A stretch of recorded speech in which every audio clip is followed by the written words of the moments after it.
आगामी बकरी ईद सणाच्या अनुषंगाने आज धुळे जिल्हा पोलीस दलातर्फे रूट मार्चचं आयोजन करण्यात आलेलं होतं। चाळीसगाव रोड पोलीस स्टेशन, त्याचबरोबर आझादनगर पोलीस स्टेशन आणि धुळे शहर पोलीस स्टेशनच्या हद्दीतून हा रूट मार्च घेण्यात आला। रूट मार्चकरता धुळे जिल्ह्याचे आदरणीय पोलीस अधीक्षक श्री विशालजी आनंद, त्याचबरोबर धुळे शहर SDPO, शहरातील सर्व प्रभारी अधिकारी, दुय्यम अधिकारी उपस्थित होते।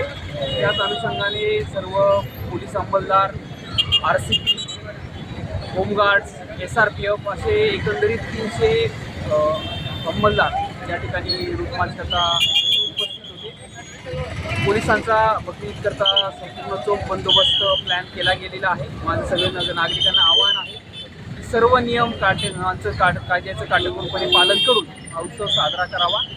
त्याचबरोबर कोणी आपले सोशल मीडियाचे व्हिडिओज, रील्स किंवा स्टेटसला कुठल्याही दोन धार्मिक तेढ निर्माण होईल अशा पद्धतीचं कुठलेही व्हिडिओज किंवा स्टेटस शेअर करू नये।